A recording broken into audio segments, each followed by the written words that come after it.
Good morning, everybody, or afternoon or evening, depending on where you are in the world. Um, I'm Mike Morris. It's a pleasure to be with you today and to welcome you to Global Partnership for Poverty and Entrepreneurship Webinar. Um, our topic today is challenges in conducting research with low income and disadvantaged entrepreneurs. The Global Partnership for Poverty and Entrepreneurship is a consortium of faculty, economic development experts, nonprofit leaders, people around the world interested in the poverty and entrepreneurship interface and poverty as entrepreneurship as a pathway out of poverty. We have a portal that captures the research, the teaching, and the community engagement activities around the world that address the poverty and entrepreneurship interface, and we welcome any and all to join the global partnership. There is no cost. To set the table in terms of today's conversation, I'm gonna share some slides. If I can manipulate things. So again, we're focused on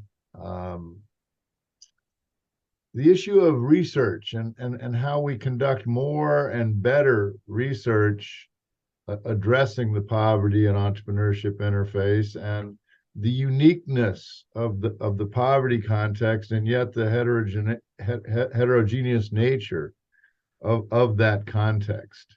It starts with the very fundamental challenges in even defining what we mean by poverty. Absolute standards of poverty, such as income of $13,788 per individual in the United States or $785 per year in Uganda, simply designate a dollar figure, somewhat arbitrary dollar figure, necessary to pay for basic necessities. Some focus on relative poverty in terms of those who earn less than is necessary to maintain an average standard of living. In Britain, that's not earning at least 60% of the median household income. The UN tries to be a bit more holistic, not that much more, but by focusing on not just the percentage of the population living below the poverty line, and their definition being 50% of the median household income, but how long people live and some measure of their education or knowledge levels.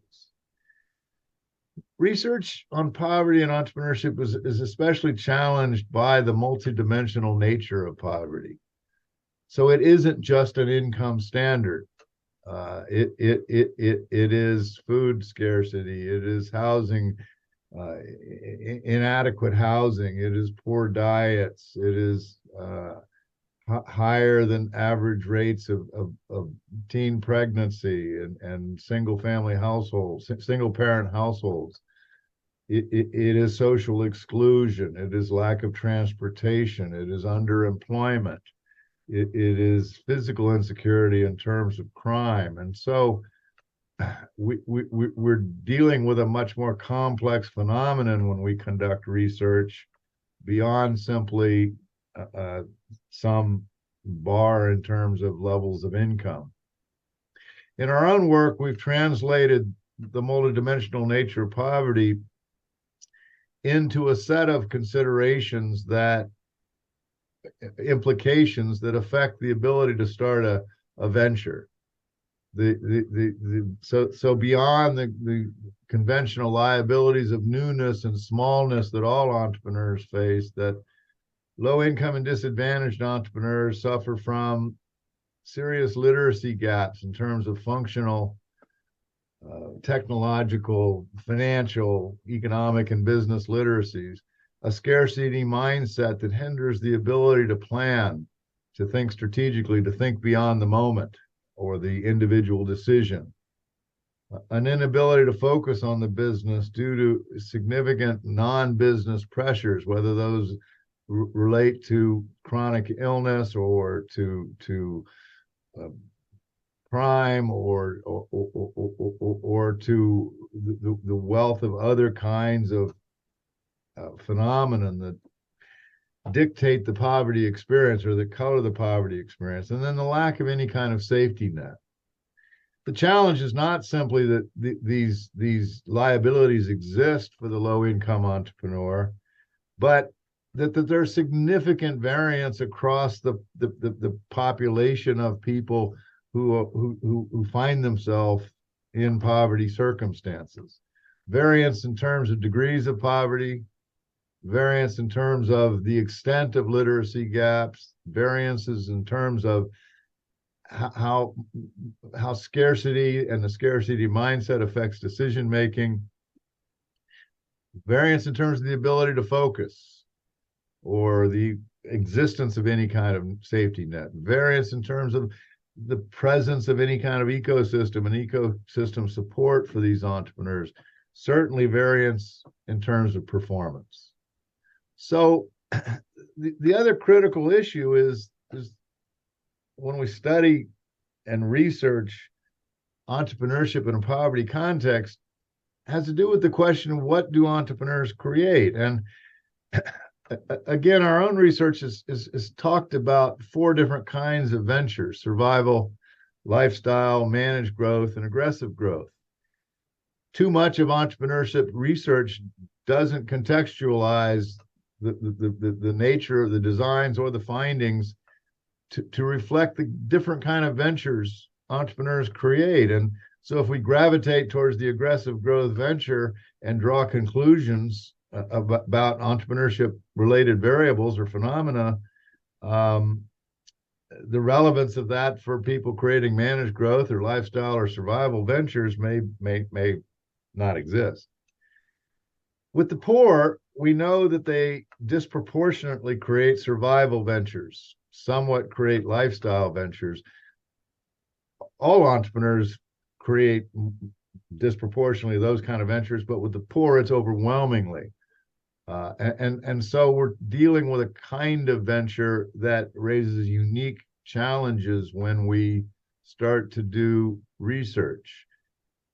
And a huge portion of what we're talking about may occur in the informal sector. And this informal sector that itself is quite heterogeneous, can constitute as much as 80% of the GDP in some countries, and clearly large numbers of people in poverty are running businesses that are unregistered, are not banked or bankable, have no formal bookkeeping kind of system. And given the heterogeneity, we don't really have effective typologies to capture that sector. The upshot is, whether it's the formal sector or the informal sector, we have people creating survival and lifestyle kind of businesses, especially survival kind of ventures, that fall into what we call the commodity trap. So a cleaning business, a local transport business, a hair salon, but businesses that lack differentiation, that are labor intensive, that underprice, that can't afford equipment and technology, and so have limited capacity, who have no bargaining power with suppliers and are often, because of their limited capacity, forced to buy at retail to sell at retail while facing intense competition and low entry barriers. So much of the challenge from a research standpoint in studying these ventures is the extent to which they are problematic, or they can break out of this commodity trap and create sustainable sources of income. And so when we look at research at the poverty and entrepreneurship interface, even some of the most basic questions have not received answers. We do not know what the entrepreneurial startup rate is amongst low income and disadvantaged populations. We have no clue as to the success and failure rates of the ventures started by the poor, or the factors that explain the contextual factors, the situational factors that explain success, the role of the family. Is it really about money or more about networks? The ability of these entrepreneurs not just to sell to their immediate networks, but to penetrate mainstream markets.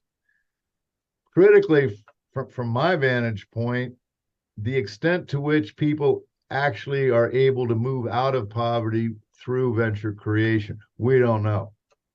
Extent to which poverty entrepreneurs are, the assumption is they're driven by necessity.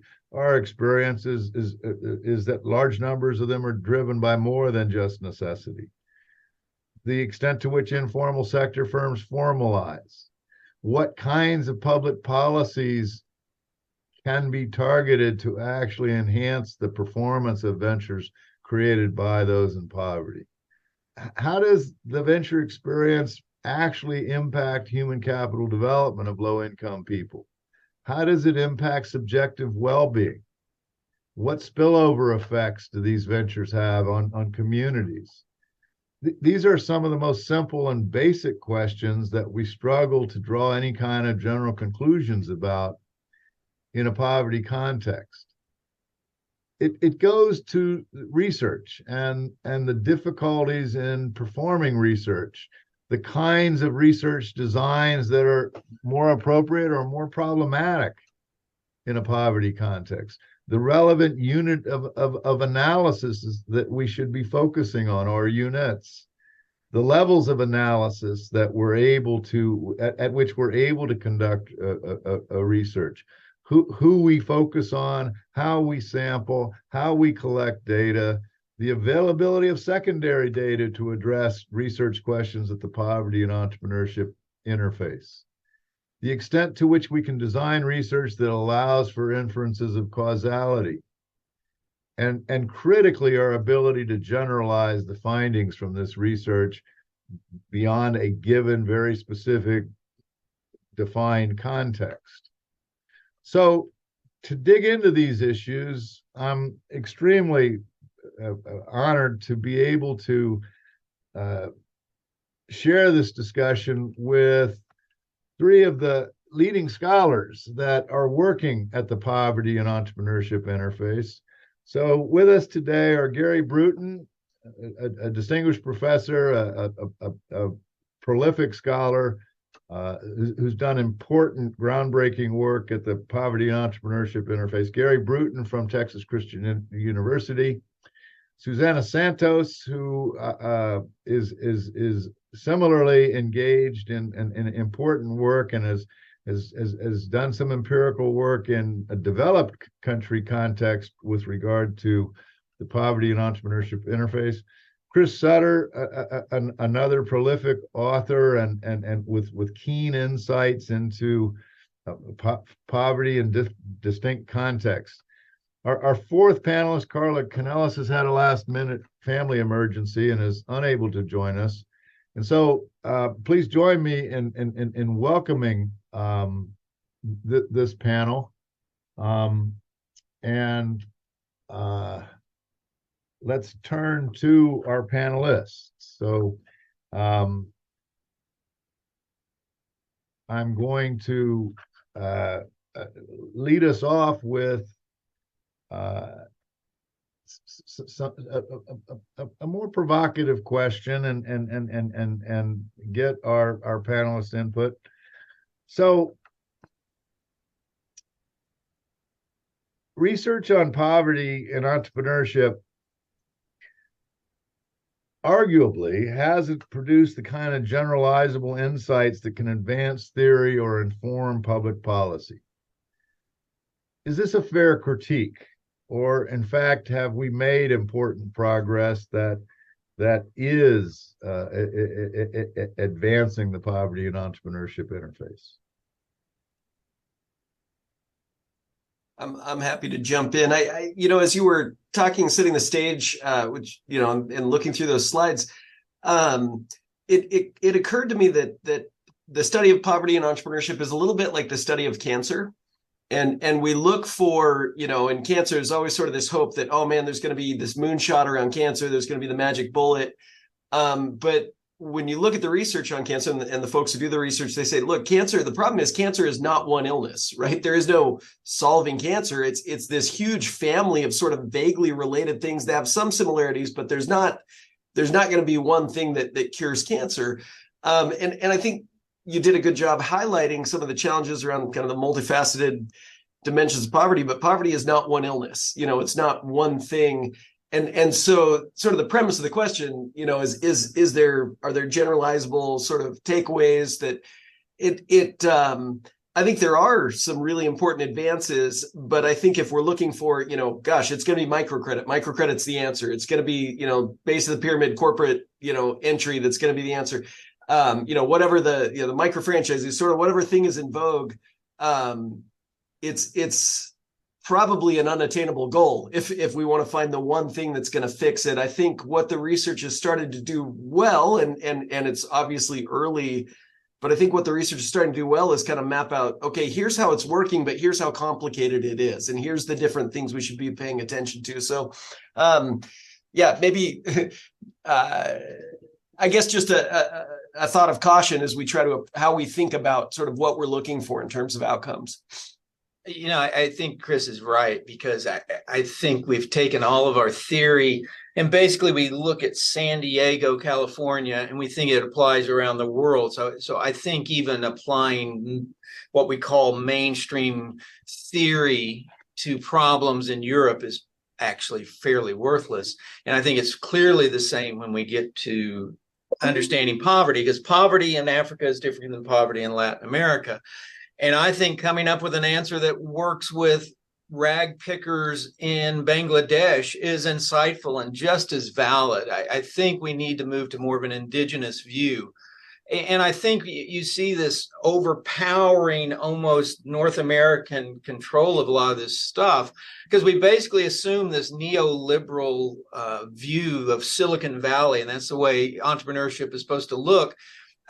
Most of the world is socialist. Why do we not develop a model of socialism and entrepreneurship for the poor? Because the poor are far more oriented towards a community because they have to be, but it also fits much more in different settings. And I think that we have way far too much tried to find a generalized solution, a silver bullet to go around the world to understand and to solve.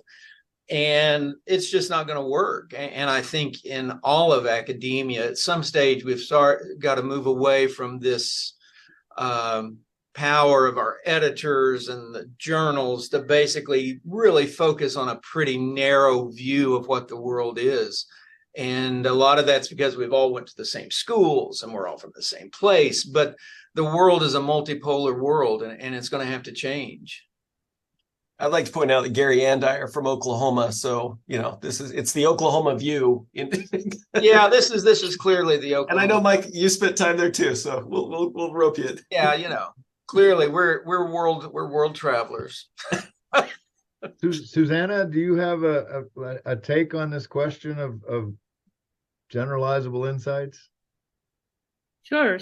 Yeah, I think most of your comments, were very valid. And I think that another idea that I had when I was reflecting on this very large and complex question is that so far it has been like a gap. So policymakers and the people who are doing research are, in two sides of a river, and the connections are very poor so far. And we talked a lot about what is evidence-based entrepreneurship and all of that. And we tried to develop research that is relevant based on our own view, but have we asked the question of what is the research that they need?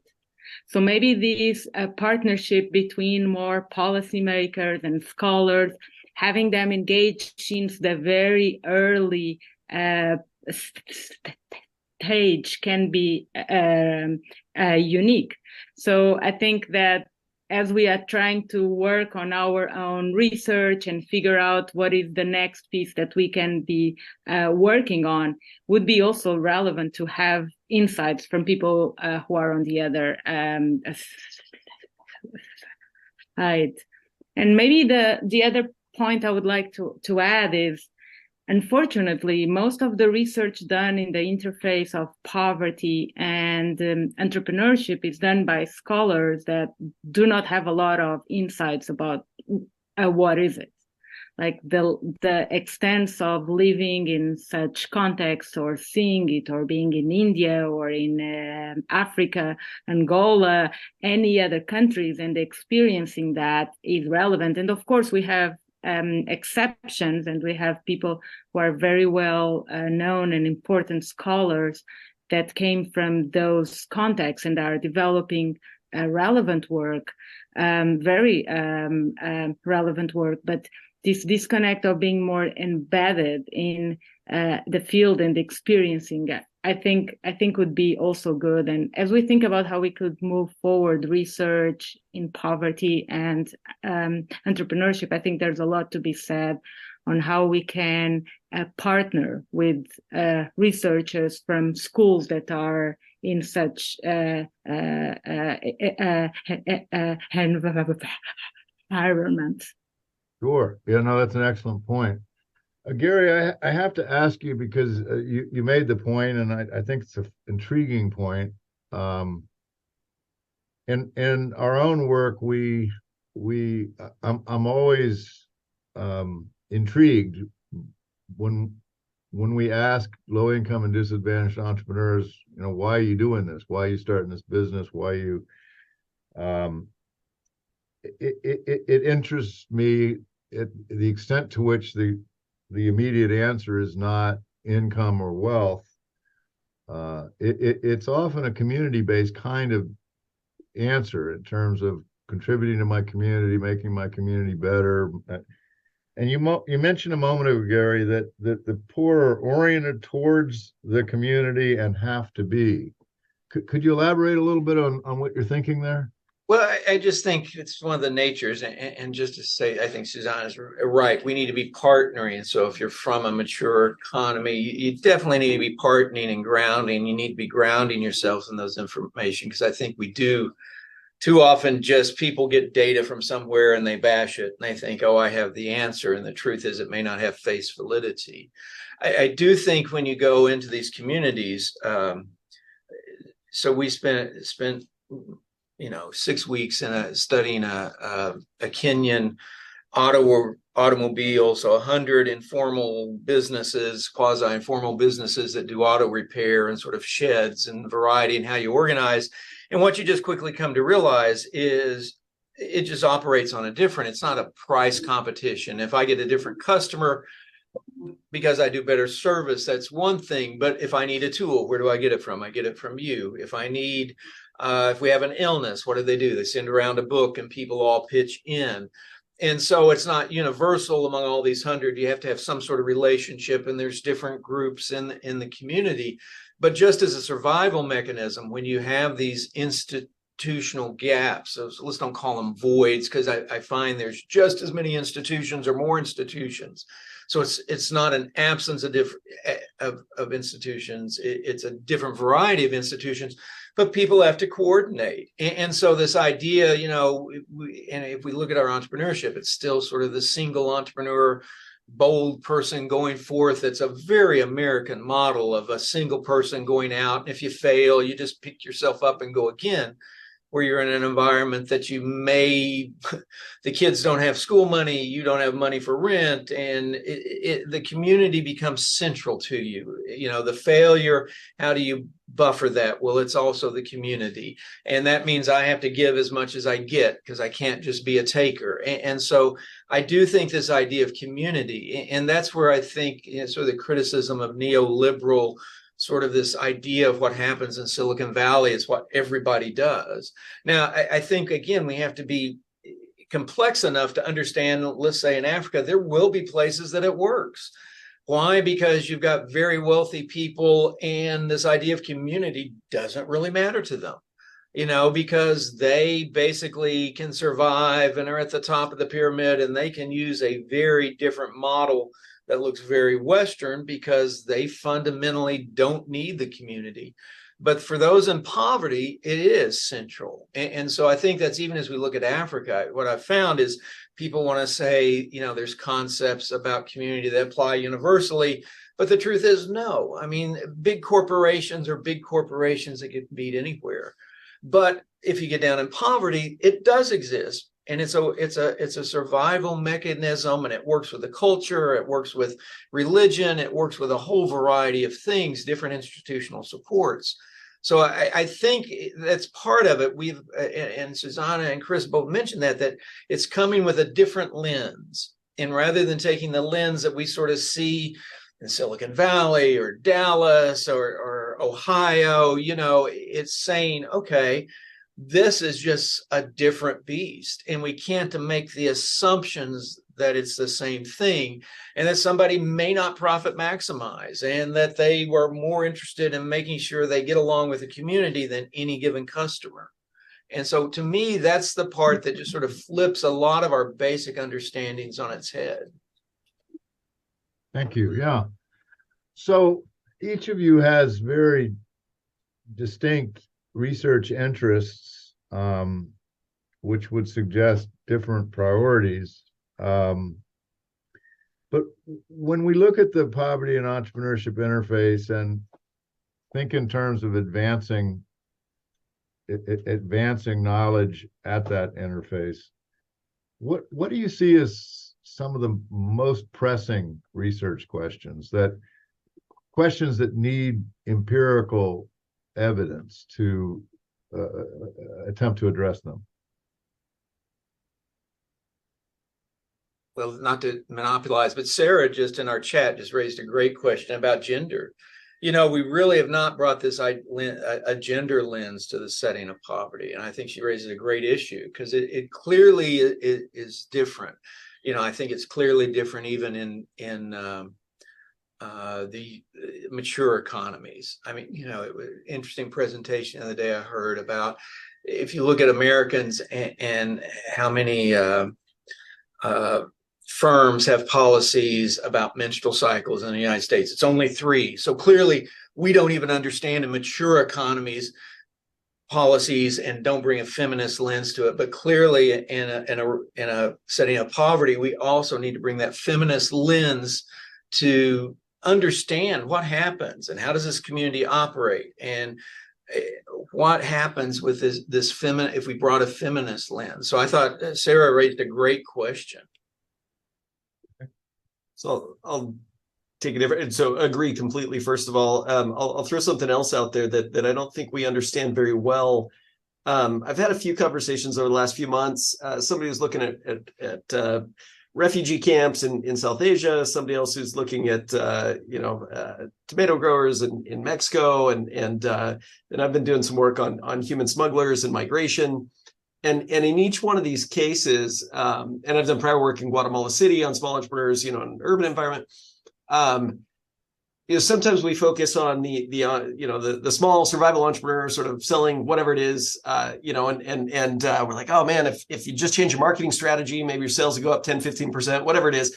And then we forget that in the background, as Garry said, there's not any such thing as an institutional void, really. There's formal institutional voids, or we call them, I like your term, institutional gaps, but there's always institutions. And often in these places that are chaotic, that are unstable, it's gangs, it's cartels that are creating the framework by which all of these entrepreneurs are operating. And I think it's really insidious because like when we're doing the work on migration and talking to people, so many people are leaving because that sense of community, Garry, that you described has been obliterated by, violent gangs or other influences.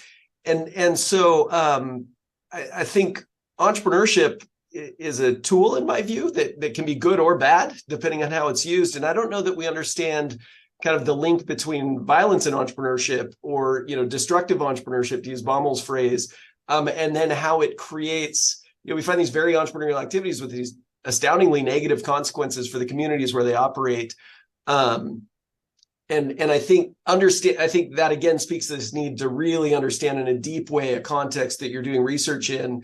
Because if you just go talk to, the entrepreneur themselves and you ask some questions about profitability or whatever activities, and you don't ask kind of the bigger questions of, yeah, but who's controlling the structure, and what decides, who's paying extortion fees to whom, who's controlling the local politics, who's bought off the police. All these things are hugely impactful in the way that entrepreneurship plays out in any given setting. And I think actually a lot more common, than we sometimes realize. So the refugee camp was controlled by a drug cartel. The migration routes, security is provided by, the Darien Gap in Panama that, now has 450,000 people cross it.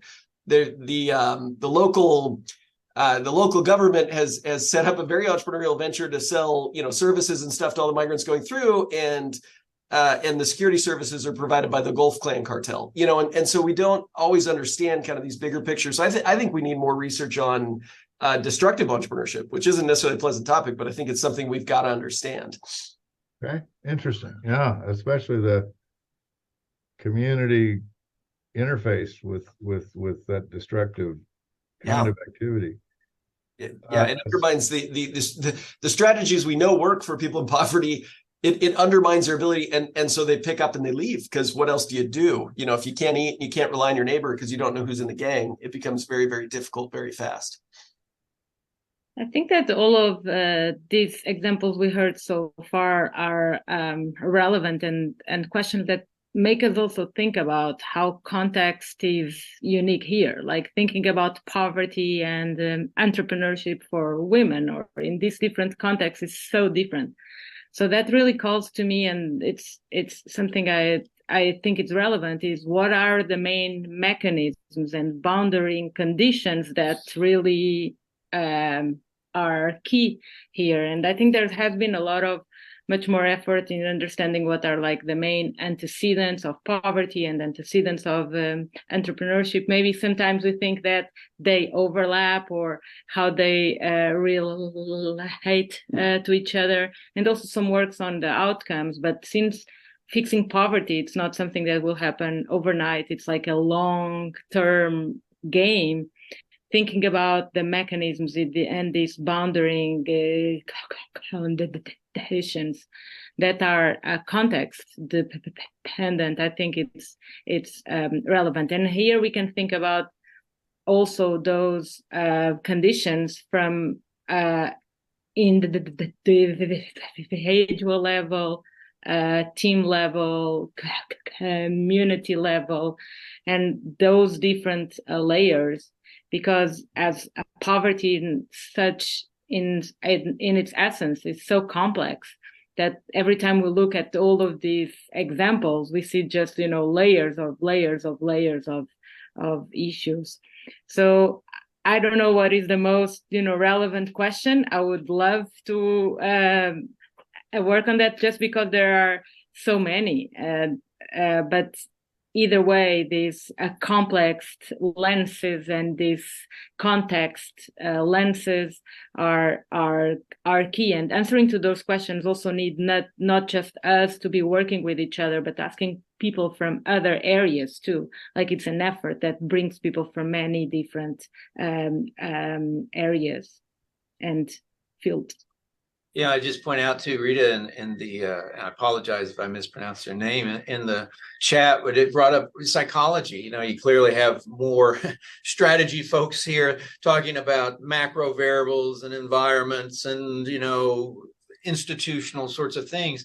But we know virtually nothing about at the OB level about what is really, neuroticism, how unconscientiousness, take a couple of the big five. How does it affect these concepts of let's say, formality?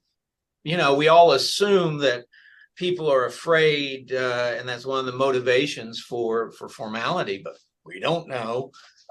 There's just a lot of basic whole gaps there. I mean, it's a beauty for the scholars. We've got a big group on, but you're in this area that is just prime for lots of stuff, because we still know so little. Because you could imagine very easily the psychological framework somebody uses in poverty is so much different than somebody in a wealthy situation in the same basic institutional and environment, let's say in Nairobi. Yeah, I would like to add an additional sort of area that I think it intrigues me and troubles me, and it builds on a question that Priscilla has posted, and ties into Gary's point about the sort of emotional and psychological variables. But one of the challenges for me in the research at the Poverty and Entrepreneurship Interface is this completely, it seems to me, arbitrary dichotomy that's drawn between so-called necessity entrepreneurship and opportunity-driven entrepreneurship. And it's just assumed that the poor are necessity entrepreneurs, where our experience is very different from that. But nonetheless, if they're necessity entrepreneurs, a possible inference is that when something better comes along, they won't be entrepreneurs, which goes to motives, goes to Priscilla's question about entrepreneurial intentions. Is this issue of intentionality and motivation, in your view, an important research issue that maybe we've oversimplified? Yeah, I think yes, and I agree completely. I mean, you can also be a necessity entrepreneur and be rich, right? Like there's because you're not having the same lifestyle that you. And so there's all kinds of ways that these things are not one-to-one in the way that we sort of map them out. I think the other place where this becomes important is, when we're thinking about even interventions and support programs, and thinking about the trade-offs involved, one of the things that you have to consider if you're designing like an entrepreneurship support program is, are we going to help the very poorest of the poor?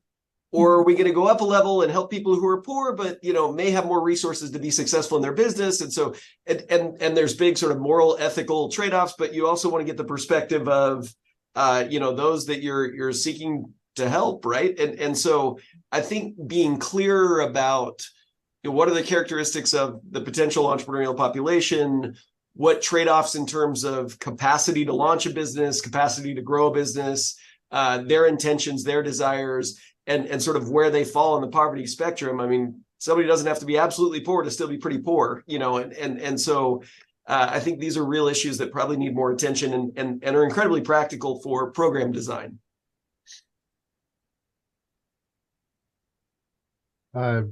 Susana, did you have a perspective here? Sure. I was reading this question and thinking about one study we did a few years ago, following people who were from a low-income context in Spain, and we followed them over a period of 9 years. And what we measured was intentions, values, and motivations. And although intentions is one of the most rich fields focused on many other contexts, I think for the poor, there's a lot to be said there, just also because like the antecedents and the outcomes of those intentions for them are unique. So I think there's a lot to be said on the individual lenses and psychology lenses there. And I think answering to your question, Priscilla, I think that entrepreneurial intentions among the poor is an area that is relevant for sure. Well, let's go to that because Garry raised this question a little while ago, and tangentially, but all three of you have published work on poverty in some of the leading journals, academic journals. Is this a topic that is publishable? Is in your mind? Is it something that the journal editors are interested in? If one is going to get their work on the Poverty and Entrepreneurship Interface published, do you have particular insights or advice for them?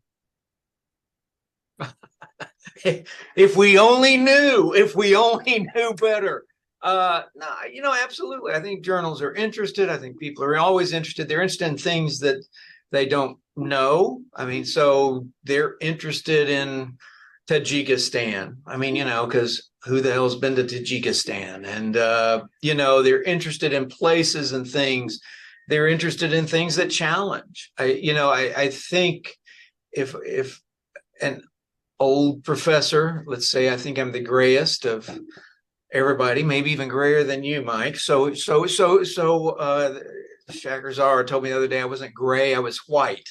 My beard was white. So, we're clearly at some senior stage. But I think what we don't do enough is challenge. And forgive my language, but I think we need to say bullshit, because I think a lot of this stuff from Silicon Valley doesn't work. I think it doesn't work outside the United States. And I think people need to be challenging more. And I think they need to say, this is not the way it works in my environment, my context. And I think what this indicates is the theory needs to be shifted this way, or we may need a new theory because it just may not work in the environment that I'm in. And I think I don't think you could have been that challenging 10 years ago. But I think at this stage, people are realizing much more that it's a multipolar world. The journals have richer sets of reviewers. They're trying, I honestly think the associations that own the journals are trying to get broader in who they talk to and what voices they allow in. I think they want those voices. So, yeah, I think it's very publishable. And I think, while I clearly wish the associations and journals would move faster, I got to give them a pat on the back that I think they're trying to find diverse reviewers. But I would challenge, and just using it as a setting, I have found theory, it's all this is a setting. I don't think people are interested in that anymore because there's 10,000 settings. You got to tell me something I don't know, something that makes me interesting. I got 50,000 things to read. What are you going to tell me that shakes my world up? And that's what people want, is something that shakes their world up, because then it's worth taking the time to read. So you don't think, I've heard people actually argue, well, that stuff the low income people or disadvantaged people, that's not really entrepreneurship, and that produces a sort of editorial bias against this kind of research. Well, I think those people are out there. I mean, let's be honest. There's people who think San Diego, California, that's the only place in the world. But people travel more now. They get out more. And I think that's the part they find interesting, is that it operates different. There was a great book that Chris Marquis wrote about China that came out last year. China, people have been trying to look through China through a Western lens for 25 years, and it's been pretty much a failure. I mean, they keep finding if I search enough data and I pound it hard enough, I can make China look like the US with a big enough data sample. But China is a socialist country with Chinese characteristics. They allow capitalism, but it is not the capitalism that exists in the United States. And I think finally people are sort of waking up and sort of realizing, well, maybe I need a different answer. And so, yeah, I think people are open to these things. And I think now is the time. I would encourage people to be more aggressive, not less aggressive. So let me add, because I think Gary's absolutely right. And Mike, you're right too. Like, when I was doing my job talk 10 years ago or whatever it was, 11 years ago or something, there was a question like, well, why are you studying dairy cows in Nicaragua? Who cares? And it's like, well, I care for one, but also here's sort of the implications for entrepreneurship, poverty and stuff. And that's still going to happen. But Gary's absolutely right that, almost any entrepreneurship journal you can think of is going to have an associate editor that's dedicated to this space, who's going to choose reviewers dedicated to this space. So I spent 3 years at JBV as a field editor there over developmental entrepreneurship, right? And so I got probably 120 manuscripts in those 3 years. And the vast majority got rejected, but it was not for a lack of interest in the topic. And I think what's got to happen, and what Garry pointed out well, is you have to meet folks halfway. Like so many of the papers that got rejected, it was sort of like, hey, here's this really cool setting. We've got this paper, and I'm going to ignore everything that's ever been written, and just pretend that we're just starting from scratch. Like we don't know anything about anything, and now we're going to write. I think what you've got to do instead is say, hey, here's why, let me meet you halfway, readers of this journal. You're familiar with this theory. Here's the way you think about how the world works. These are the problems with looking at the world this way. Here's the assumptions that don't fit in this market. Here's what we've got to say that's different, new, novel, unique.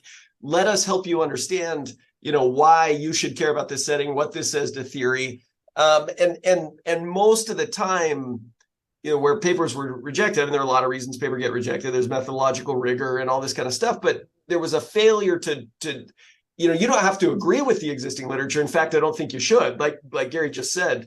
But you do have to draw a bridge to kind of have a conversation. It is a conversation at the end of the day. And if you just walk up and say Tajikistan, then they're going to say, what? But if you walk up and say, hey, you've been thinking about XYZ, guess what? Look at Tajikistan. It's this model where XYZ, it is not XYZ, it's ABC. And now you've got them saying, oh, this is interesting. So I think we've got to take that on ourselves to build that bridge. But those who can do it successfully, I think there's all kinds of appetite. I think if anything, there's a huge appetite because it's interesting, because it's novel, because it's not the 800th paper on patent citation patterns, which are great. If you do that, go forth, but it's there's a lot, it's a novel area. It's an exciting space to be in.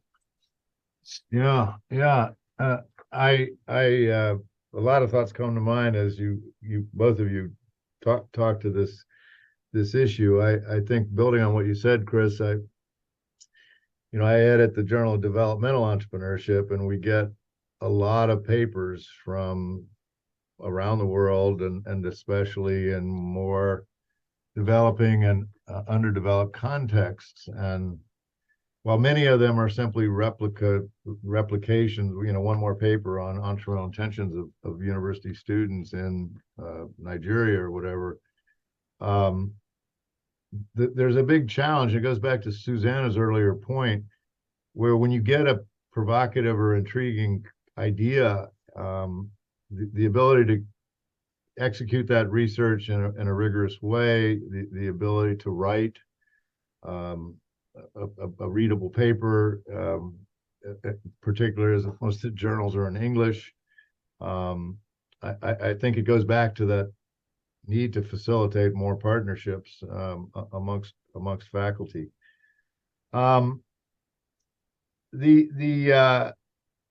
If we sort of dive a bit more deeply into the research that's being done, and particularly the empirical research, Chris, do you find that the research tends to be more qualitative than quantitative, and is that why is that, and is that necessarily a bad thing? Yeah, I think there is a bias towards qualitative research.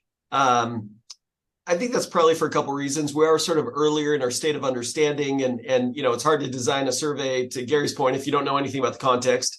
So you need to, there has to be, even if it's a quantitative study, like you've either got to have spent significant time there, enough to know the language and the culture and, the people and the government and all these things, or you have to have a research partner that, is from that place and understands those things. Like either one way or another, you've got to have that. And so there's always a qualitative element, I think, to any good study. But the other thing is data availability, right? And so there is a practical, and I hate to say this because I am a qualitative researcher, but it is easier to do bad qualitative work in some ways because, you don't have to know all the fancy statistical stuff. You can just, I talked to some people, see, I did qualitative research. And I think to take the time to learn the craft, to do it well, is really important. And so is it a bad thing that there's a lot of qualitative? Not necessarily, but it is a bad thing if we're using qualitative methods to answer quantitative questions, right? And so I think a match between, your research question, appropriate methodology, and it shouldn't it shouldn't be just because we're lazy, right? Like, and we do have to be creative and look at other data sources. And my favorite papers that I've written, my favorite papers that I read now are usually some sort of mixed methods. Like, yeah, we've got this limited archival data set that paints some patterns and some pictures of things, but then we went in with qualitative and really unpacked it for you. I love that kind of combination, because any method you use is going to have limitations. And so, mixed methods start to paint a more robust picture. And I definitely encourage, researchers to be intentional about the methods they select, and not just because this is the convenient thing to do. And I talked to, 12 people and never went, over Zoom, and never went to this context, but now I've got a paper to write. Susana? Yeah, I would like to add on that. I think that, and we just mentioned that the most important aspect is aligning the research question with the method. And poverty is a complex phenomena. Entrepreneurship is a complex phenomena. So when we overlap these two worlds, I think qualitative research might be the best, or one valid way of looking at this. But building on what we say, that's not just talking with a few people and asking some random questions. And most of the theoretical development and the challenge and the hard work comes afterwards. How we do the coding, the analysis, how we integrate this abductive thinking on looking at that rich set, that's a challenge. And that's where we can see an average paper from an excellent one. So I think that's our challenge there. But it's interesting because I did most of my quantitative work before, and now as I focus more on poverty and entrepreneurship in these fields, I lean myself towards the other side, just because it's so much more richer and also allows me to go a little bit ahead on this type of analysis I do. And just another small point to end my thoughts is that the samples are also relevant, and we are talking about marginalized people. The topics are unique, and we need to understand what is the meaning of fear and how we have been defining fear among ourselves and with our lenses and with our mindset has nothing to do with their own experiences. So this objective nature of poverty and entrepreneurship in poverty, I think it can be very well captured with these kind of methods. If I could just jump in, I actually think sometimes I actually think empirical research is easier if you can design surveys, which I'm not very good at. But a nice qualitative piece, you need, let's say, 50 interviews, not snowball interviews, but they're a theoretically driven set. You're going to do 45-minute to hour interviews. You're going to tape record them. You're going to produce transcripts, which probably means about 500 pages of transcription. That you're going to analyze it. You'll probably Nanivo or some other, you're going to do something there that helps you, but ultimately you have to create the analysis yourself. So I don't want people thinking, I love qualitative research, but it's not an easy hill. And I think probably back to sort of Chris's point, a lot of bad qualitative research. But if you're going to do it, it really means that you've probably spent 6 weeks in a given place, because let's say you do 3-4 interviews a day, and Fridays afternoons, by that time people are drinking, and Saturdays and Sundays are out. It gets to it just is going to take a very big commitment of time. And that doesn't even assume, let's say, that they have to be translated.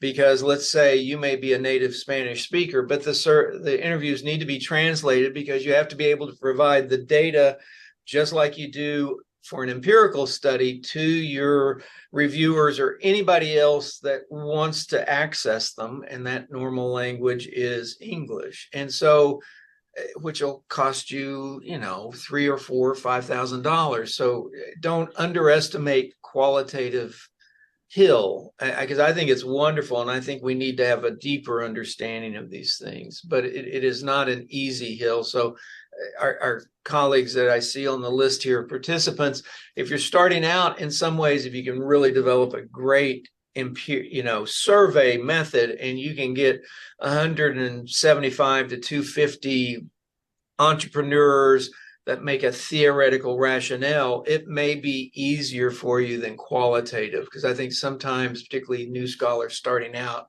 sort of think qualitative, sort of like Chris mentioned, go talk to 12 people. It is not, and that will be instantly rejected, because people are going to, your concern is proving validity, not reliability. Empirical, it's proving reliability of your analysis, but it's just deep to really prove I got to the insight. So Yeah. Let me jump in if I can and just say two other real quick things. First being that I think we need to be creative in our data collection methods. And I think sometimes there's more than we realize. And so just the really practical thing that I've been trying, I'm on this project right now, and we're using two data sources I've never considered before. And one, it's this human smuggling project. We're using court records, federal court records from conviction cases. So there's publicly available data with, all kinds of information, not all the information you want, but you can start to pull it, so finding these pockets where data exists, and then thinking creatively too about methods. So the other thing I've done on this study is hire fixers. Who typically work with journalists. So I've worked with, a fixer in Tapachula, Mexico, that worked for NBC and New York Times and stuff. And oftentimes with qualitative, you have to have somebody to introduce you to the population and set up the interviews. And usually we go through a nonprofit, but that introduces its own set of problems, because you're, like it or not, you're associated with that nonprofit, and they have a limited, pool. In this project, we needed to not just talk to nonprofits, but law enforcement and sort of semi-criminal elements, and so all these different pieces. And we realized, a nonprofit doesn't have all those connections, but a fixer does, because a fixer puts a journalist in charge in connection with each one of these actors. And so I think back to Gary's point, being really intentional about and creative about where and how we get data. It is hard to find data, on these settings. But there are pockets. I've seen interesting stuff out of Mexico using administrative data, for example, that sheds a lot of really, really important light on issues like crime and entrepreneurship, and some of these difficult to access topics. But being creative and leveraging these connections to get that data, rather than just parachuting in and talking to a handful of people and getting on a plane and leaving. Yeah, and I'm intrigued at some of your other experiences, Chris, with data collection. Some of the work we've done in the townships in South Africa, where the people you're interacting with may be from Nigeria or South Africa, and so there are 10 or more languages at work, and some of them are unregistered or have other compromising aspects to them that hinder their willingness to participate, and then maybe you pay somebody from the context to do field interviews, but who they select and how they select, and so a lot of problematic aspects.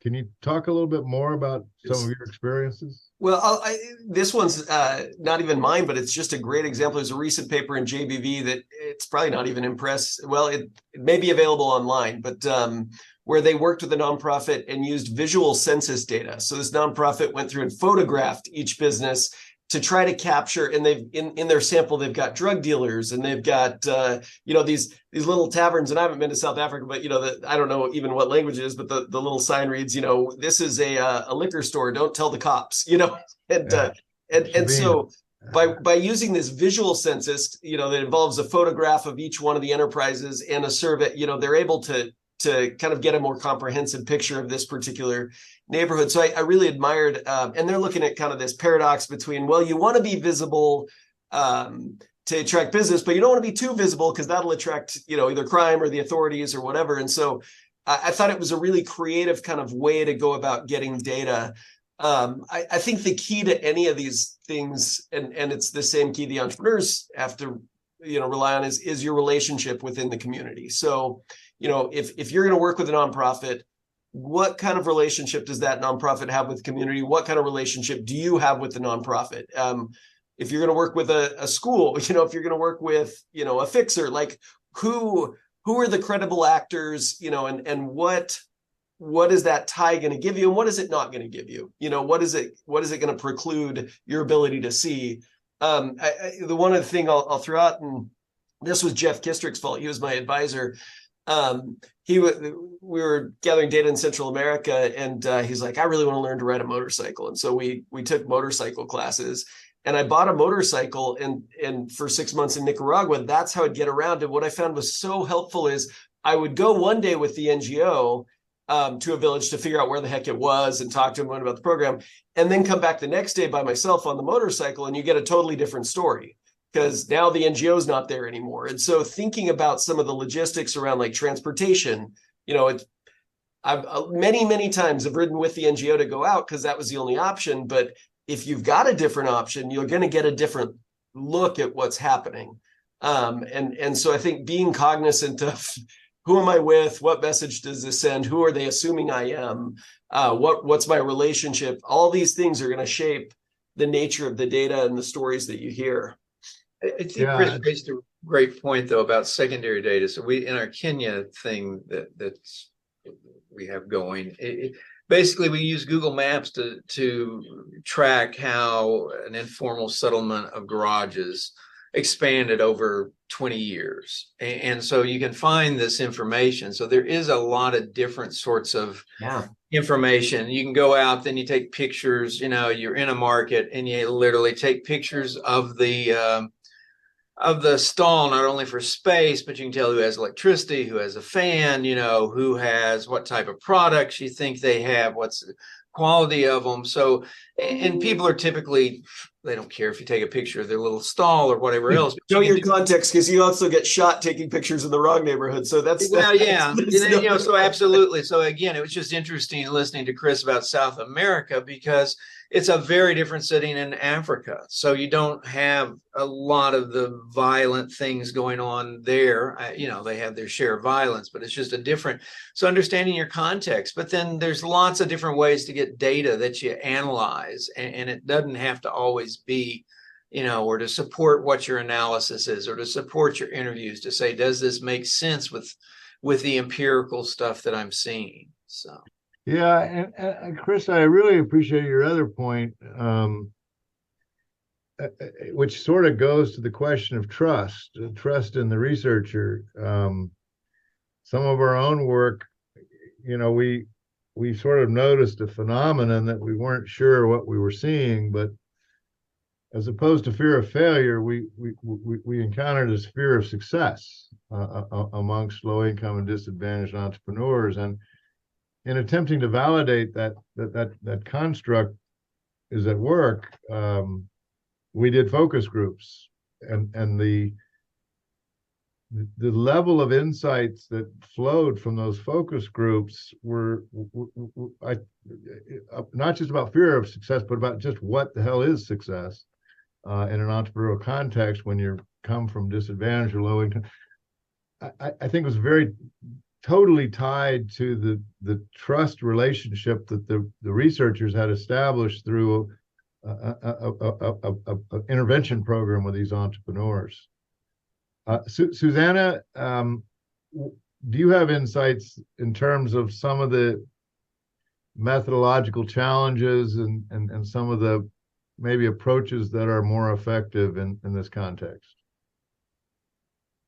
I think there's a lot that have been said already, and language and the cultural barriers are very relevant. I've done some data collection in Europe and Portugal and Spain, and having worked in other contexts, I think language and the hidden norms of what people mean and what people really react are very relevant.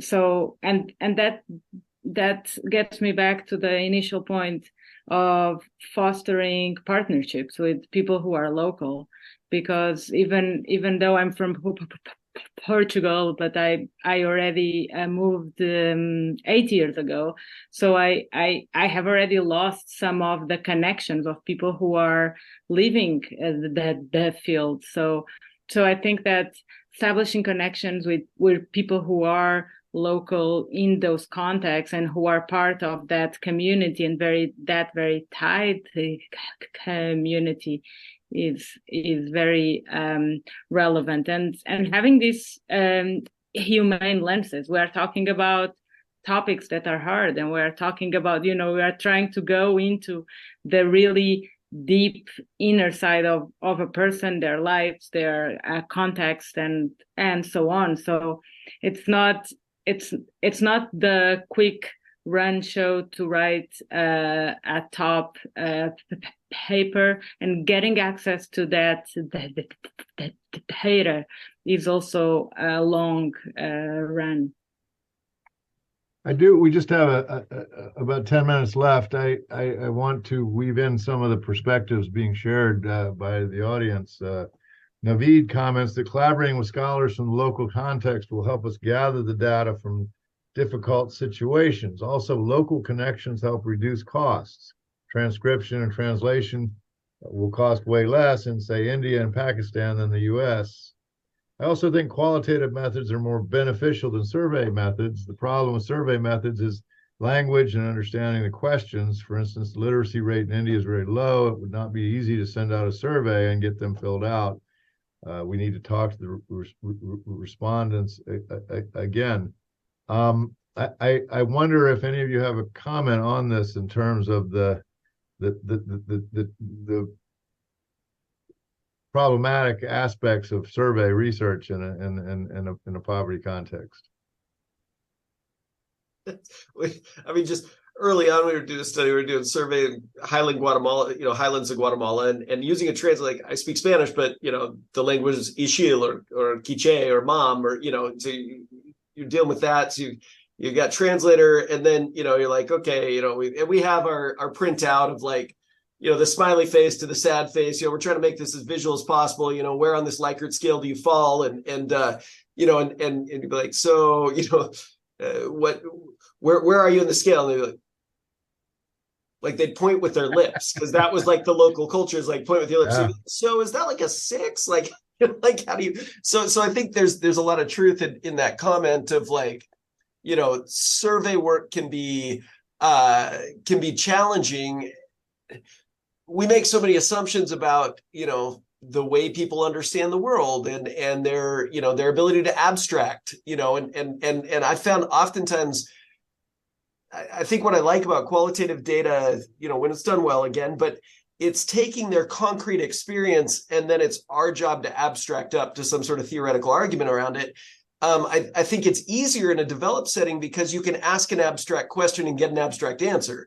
And I found that's more difficult if you're dealing, particularly sort of the more disadvantaged you go in terms of the entrepreneur, the more remote, the more, the poorer. It's often people who haven't had a high degree of education, who haven't had a lot of experience beyond their small, sort of area. And it becomes very difficult to have a concept about abstract principles. It's a lot richer conversation if we can just talk about their day-to-day lived experience. But that's an extra step in the analysis, because now I've got to, I can't just, if I'm sitting down with CEOs, we can talk about strategy and they can, talk about these abstract concepts, and you can't do that often in a really challenging setting of poverty. And so, there is no easy way. And that's true of any research. I think that's the other point I'd make is, sometimes we're like, oh, well, those people who study, whatever it is, entrepreneurial orientation in established firms, they have it easy. Like, no, they don't. Like, research is just hard for everybody. And so just get good at what you love to do, and put in the effort to be, to develop that craft. And I think that it takes it's hard for everybody. The journal acceptance rates are low across the board. You do have to put in the effort, and there's some luck and there's other elements, but don't be afraid to put in the work. Yeah. And if we could finish with a question, when we look at public policy, it in many countries seems either biased towards encouraging startups versus helping startups develop into something sustainable. It seems to have a somewhat bias towards job creating, innovation creating kinds of entrepreneurial activity. And not necessarily is especially well designed to address the challenges of low income and disadvantaged people trying to start businesses. And I've had the privilege and pleasure to read the research that each of you has published on poverty related topics. Just looking at your own research, much less research writ large, can you talk a little bit about public policy implications of the work you do, or the challenges in drawing public policy implications from the work you do?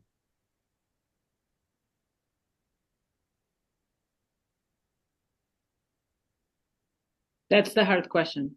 So let's, Garry, you can answer because. Oh, I can answer. Oh, but I think the challenge is I don't know that their governments care any more about poor people. I mean, everybody says they're for the poor, but nobody cares. I don't actually find public policy cares about poor people. I mean, you look at the United States, my research is funded by the Chinese. I find they're much more concerned about poor people than anybody in America. Everybody says we're concerned about the poor, but let's be honest, their local government is concerned about building the, Silicon Savannah. Why? Because it's glorious and they get lots of funding from Western people around the world because it's glamorous. Fundamentally, the poor are screwed all over the world. I think by their local governments, by our governments. I'm sorry, but I don't know that public policy cares. I mean, if they did, we wouldn't have children starving in the world because there is clearly enough money and wealth. So yeah, I don't have much faith in addressing public policy and moving things because I think fundamentally they don't care. The people who are poor are going to have to change their own lives, not depend on the government or my government or the United Nations, because they ultimately are on their own. But don't we see? I mean, my concern is government talks more about evidence-based policy, but research is the key to that evidence at the poverty and entrepreneurship interface. And so we have, governments in some countries, especially some developing countries, are looking at different kind of voucher systems to support poverty entrepreneurs to buy accounting services or to buy whatever. Or we see policy initiatives around some kind of health insurance for the poor as an facilitator of entrepreneurial behavior, or subsidized incomes tied to the first 3 years of a venture. Or, I mean, there are, to me, some intriguing policy ideas where we lack the evidence to support those policies. Well, I mean, maybe meet halfway in the sense that I think there are entities and individuals out there on the policy side that do care. But to Garry's point, I think in practice, often these things that I've seen, and maybe it's just a reflection of the places I've been, but are more about getting votes than about, or whatever the political patronage, kind of structure is. And so I think you have to at least, even if you do want to influence policy for the good, and I hope we all do, all of us on this call, I think all of us would, but you do have to have sort of a cynical eye when you're looking at things, because I think often there's the objective of the policy, and then there's the real objective of the policy. And like on the migration stuff I'm looking at, I was so frustrated with some of the policy things I was looking at, and then realized, it's on purpose. Like this is intentionally designed to be as difficult as possible. Not, how could we fix this? It's no, we are trying to break it. And so I think just being a little bit cynical, a little bit aware of, what's the broader political landscape look like, probably helps as we're considering these kinds of things. I get that. And I'll close here, but if 60 or 70% of the population lives in poverty, that's a big enough constituency to care about entrepreneurship. You're shaking your head no. Not if their funding doesn't come from that group. And no, they didn't come from the group. They want the votes. And next time, it's me and my team. Let's take care of ourselves. The poor are going to have to take care of themselves. I don't think any of the governments, I just don't have faith. Ultimately, it's individuals who are going to make the change. If we keep relying on governments, it'll just do the same mess. And ultimately, when they take control of their own lives, and maybe when they have political power and when they have all of these other things. But yeah, I'm pretty cynical. But again, I've got the white beard, but I'm cynical about governments. And, just even look at what people in the United States fund. We talk a lot about our foreign aid budget, but it doesn't go really to help poor people. It's a political tool that goes disproportionately to a few countries that we have political and military needs for. All the world is the same. That's the nature of politics and policy. And ultimately, if the world's going to change, it's going to be us as individuals that change it, and us as individuals helping poor people gain control of their lives. Yeah. Well, it brings to mind an issue that I find especially intriguing from an empirical standpoint, and that is the extent to which venture creation actually gives the poor voice, and voice that can influence the political scene. But we are at time. I want to thank each of our panelists for sharing their insights and their perspectives and their opinions. Fascinating discussion, and thanks very much. And thanks to everybody who attended today. Again, we welcome you in the Global Partnership for Poverty and Entrepreneurship. And with that, we'll say goodbye. Thanks for having us, Mike. Thanks for doing it. Thanks. Thank you. Thanks Bye-bye. for having me.